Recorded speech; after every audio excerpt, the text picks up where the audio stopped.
Let me tell you something, nothing hits harder than being humiliated by your own sister. In front of your entire family, your friends, and worse, her fancy boss at her engagement party. She said I was a pathetic loser, that I couldn't keep a job, that I was still living in the past. And everyone laughed, right there. With a champagne glass in one hand and fake sympathy in the other, I stood there smiling, swallowing every insult like it was a spoonful of acid. What hurt most? It wasn't even the first time she did this. It was her thing playing perfect, making me look like the family failure. And I was tired. So tired. But what she didn't know, that night was the last time she'd mock me without consequences, because I had something she forgot. Something she thought didn't matter anymore. She thought I was just her weird little sister who couldn't get her life together. She didn't know I had her dirty little secret, and that her boss, the same one she was trying to impress with her flawless image, would be the one to rip that mask right off her face. Let's just say, by the end of that night, no one was laughing at me anymore. You ever get that feeling like you're watching your own life from the outside? That was me standing there in my thrift store dress, gripping a watered-down mimosa while my older sister Lindsay twirled around in her designer gown. Surrounded by her family, her rich fiancé, and half the law firm she worked for. It was her engagement party. A backyard, casual event that somehow had a violinist, an ice sculpture, and a champagne tower. Me. I wasn't even supposed to be there. Lindsay had accidentally left me off the invite list again. Mom had guilt-tripped her into letting me come last minute. And trust me, I wish she hadn't. Everything was going fine until she decided to play her favorite game, publicly destroy my little sister for entertainment. So, Emily, Lindsay said, with a fake sweet smile and her arm around her fiancé, tell everyone what you're doing these days. Still figuring things out? Cue the laughter. Even her boss chuckled politely. I felt my stomach sink.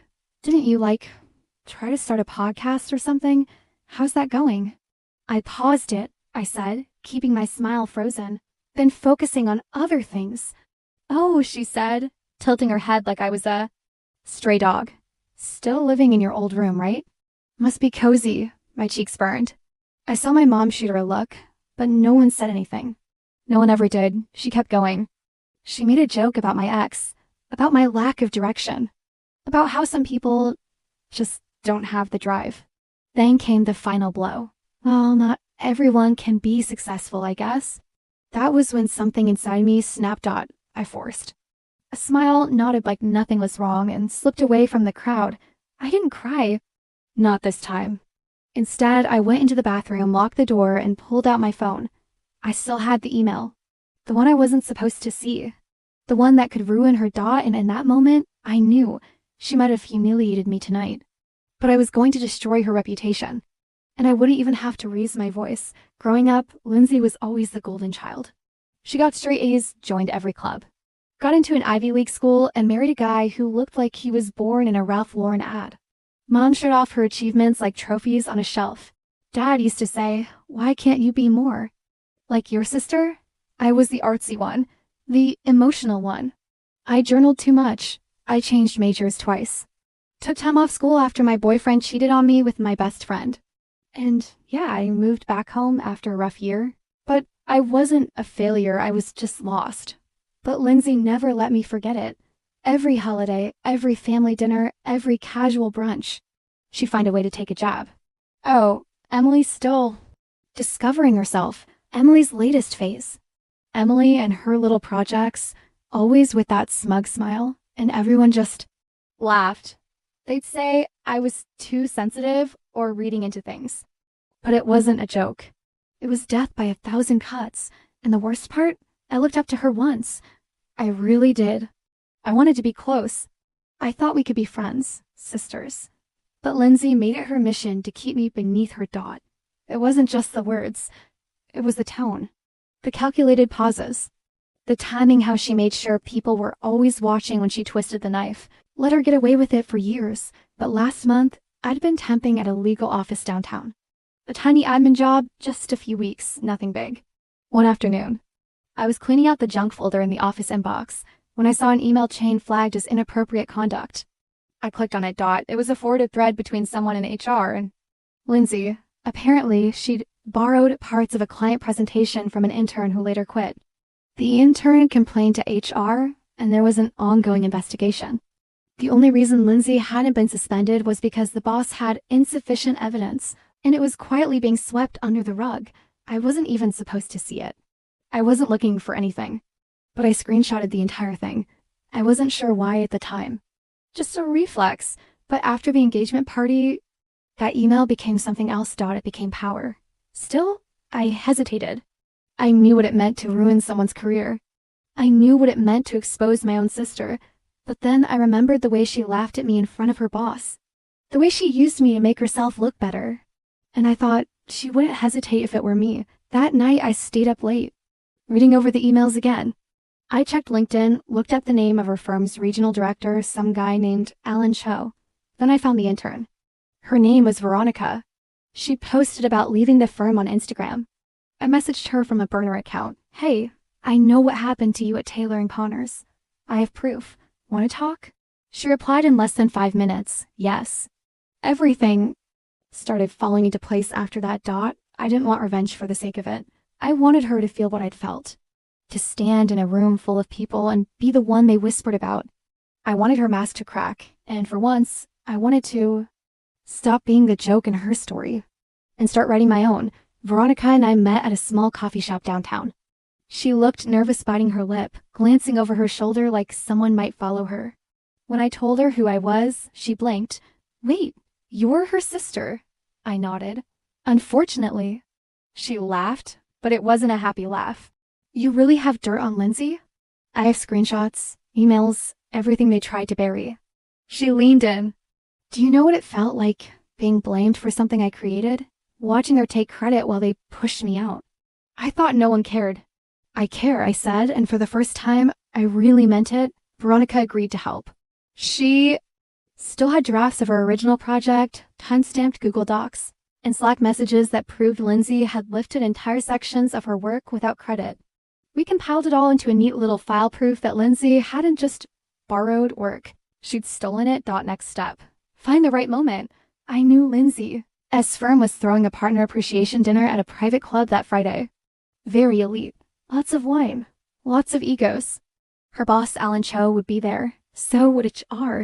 And Lindsay would be glowing, no doubt, thinking she was untouchable. But here's the thing about perfect people. They never see the cracks until they fall through them. I wasn't invited, obviously, but Veronica was. She'd been reconnected with someone from the firm and got a +1. Guess who she brought? And I borrowed a tailored black jumpsuit from a friend, tied my hair up, and for once, just once, I felt like I belonged somewhere. The plan was simple. Veronica would casually chat with Alan, mention the previous issue, and then I'd approach as the anonymous source who'd seen the internal emails. We wouldn't accuse, we'd let the evidence speak for itself. But just before we walked in, Veronica grabbed my arm. Are you sure about this?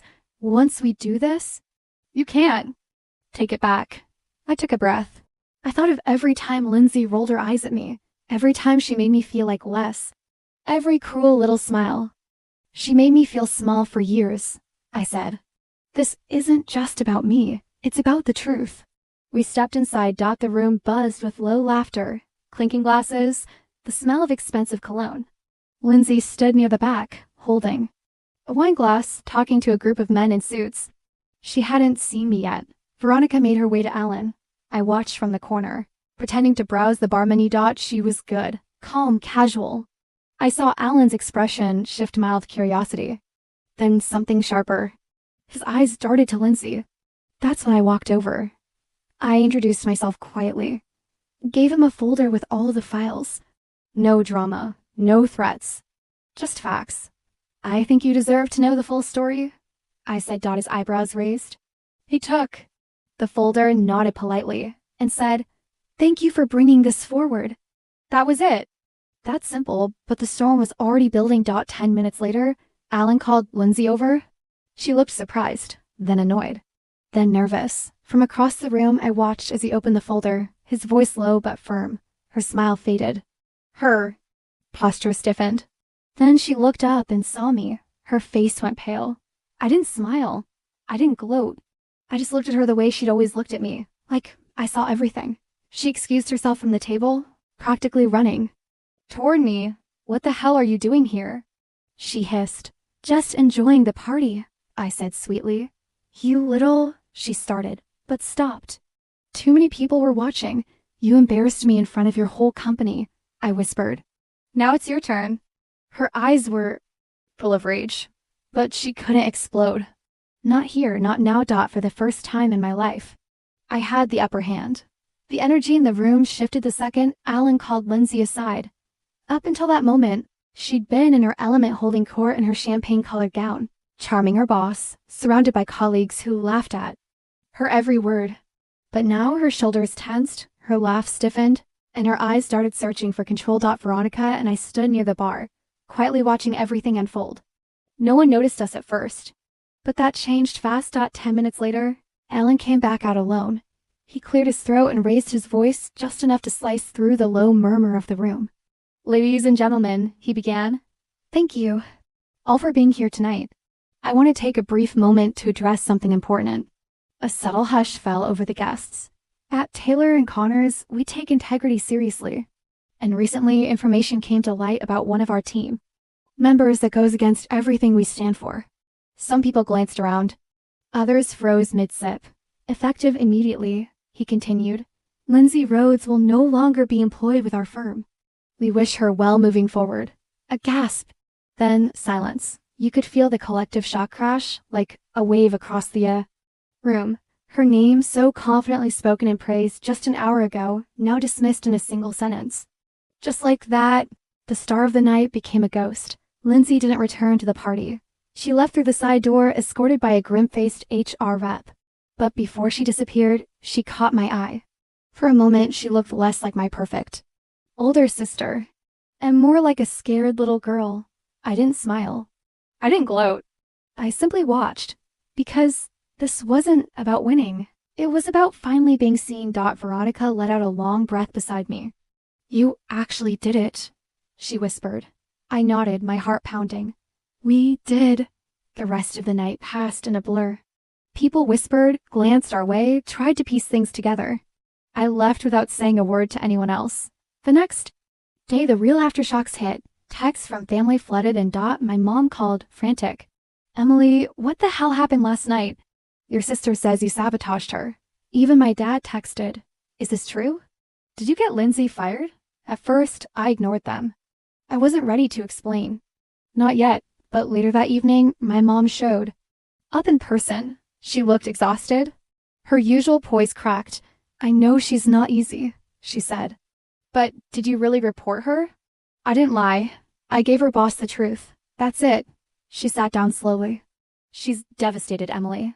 I looked her straight in the eye. So was I for years. Silence. And then she did something I never expected. She said, I think we all let her treat you like you didn't matter. I'm sorry, it wasn't perfect, but it was real. And for once, she wasn't defending Lindsay. She was listening to me. The next few days were weird. Word spread fast. Someone from the firm leaked what happened to a legal industry blog. Lindsay's name was splashed across headlines, like partner to be let go amid plagiarism scandal. Her fiancé? He dumped her once he learned about the whole mess, and a few other things she lied about. Turns out, her entire life was stitched together with image over substance. And now it was unraveling. She deleted most of her Instagram posts, changed her LinkedIn, went silent. I should have felt triumphant. I thought I would. But what I felt was relief. I didn't need revenge anymore. I had truth. I had peace. I went back to my little room and reopened my podcast project. Not because I wanted to prove I was better than her, but because I genuinely enjoyed doing it.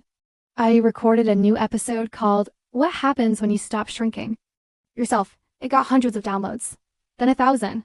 A mental health app offered to sponsor me. I wasn't rich. I wasn't a rising corporate star. But I was finally myself. Free. Veronica and I kept in touch. She got a job at a company that actually respected her. She said helping expose Lindsay gave her closure. Feels like karma.